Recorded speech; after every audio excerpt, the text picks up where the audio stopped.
Vamos à questão número 2. É fornecido um gráfico que relaciona a velocidade escalar de um móvel com o tempo. É correto se afirmar que no intervalo de 0 a 20 segundos... Bem, lembre-se, esse gráfico possui duas propriedades. A primeira propriedade é que a reta tangente ao gráfico tem declividade igual à aceleração escalar. E a segunda propriedade, a área sobre o gráfico, é o ΔS.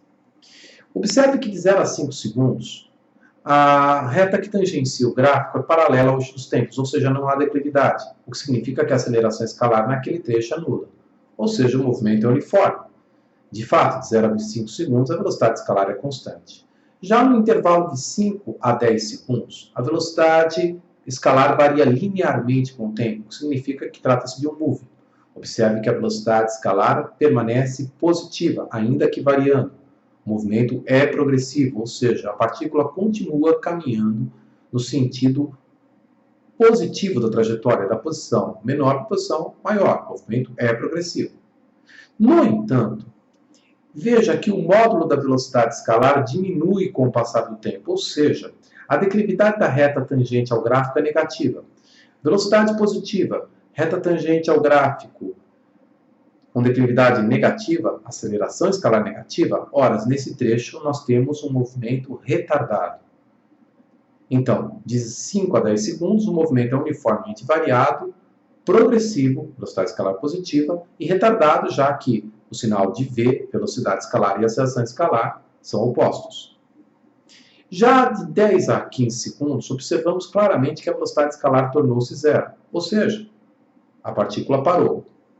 De 15 a 20 segundos, o movimento novamente é uniformemente variado, porque a velocidade escalar varia linearmente com o tempo. Observe que as velocidades são positivas, o movimento continua sendo progressivo, ou seja, o móvel continua se movimentando da posição menor para a posição maior. Nesse trecho, a declividade da reta tangente ao gráfico é positiva, o que delata que a aceleração escalar é positiva. Então, nesse trecho, de 15 a 20 segundos, o movimento é uniformemente variado, progressivo, já que a velocidade escalar é positiva, e acelerado, já que a velocidade é positiva e a aceleração escalar é positiva. A partir de 20 segundos, o movimento torna-se novamente uniforme. Então, com base nessa pequena análise do gráfico, já eliminamos 3 alternativas. Alternativa A, o movimento é sempre acelerado. Não é verdade. O movimento é acelerado apenas no intervalo de 15 a 20 segundos.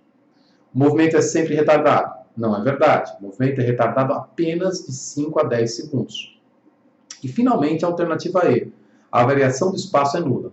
Ora, lembre-se, para que a variação do espaço, ΔS, posição final menos posição inicial da partícula, seja igual a zero, é necessário que o corpo, ao longo da trajetória, inverta o sentido de movimento e retorne à posição inicial no instante t igual a 20. Mas o gráfico nos afirma claramente que em nenhuma situação houve inversão do sentido de movimento da partícula. Ou seja, a velocidade escalar da partícula é sempre positiva. Ainda que a partícula tenha parado em algum intervalo de tempo, de 10 a 15 segundos, após iniciar novamente o movimento, a velocidade escalar continuou positiva, o que delata que o movimento continua sendo progressivo, ou seja, não houve inversão no sentido de movimento. A velocidade escalar não sofreu alteração do sinal.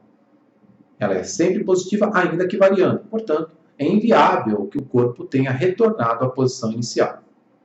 Bem, então ficamos entre as alternativas C e D. Nós precisamos calcular a velocidade escalar média da partícula. Então vamos ver como podemos calcular essa velocidade escalar média. Bem, vamos então calcular a velocidade escalar média do móvel de 0 a 20 segundos. Lembre-se que a área sobre esse gráfico é numericamente igual ao deslocamento escalar, ΔS. Então observamos o seguinte. De 0 a 10 segundos, quando calculamos a área sobre o gráfico que chamei de A1, observamos um trapézio, ou seja, temos a área de um trapézio. Naquele trecho, então, o ΔS será base maior do trapézio, de 0 a 10, mais base menor, de 0 a 5, vezes a altura, de 0 a 20, 20, dividido por 2. Então, temos um ΔS de 150 metros. De 10 a 15 segundos, a partícula está em repouso, portanto, o ΔS é nulo. De 15 a 20 segundos, nós temos que a área sobre o gráfico nos remete a um triângulo, que chamei de triângulo com área A2. A área do triângulo será a base de 15 a 20, 5, vezes a altura de 0 a 20, 20. Ora, base vezes a altura por 2, 5 vezes 20 por 2, 50 metros. Portanto, o ΔS de 0 a 20 segundos corresponde à soma dessas áreas, área 1 mais área 2, o que totalizará 50 mais 150, 200 metros. Como sabemos, a velocidade escalar média é a relação entre o ΔS, o deslocamento escalar, e o intervalo de tempo. Logo, se o ΔS é 200 metros e o intervalo de tempo é de 20 segundos, de 0 a 20, 200 por 20 nos retornará uma velocidade escalar média de 10 metros por segundo. Logo, a alternativa correta é o que se diz em C, alternativa C.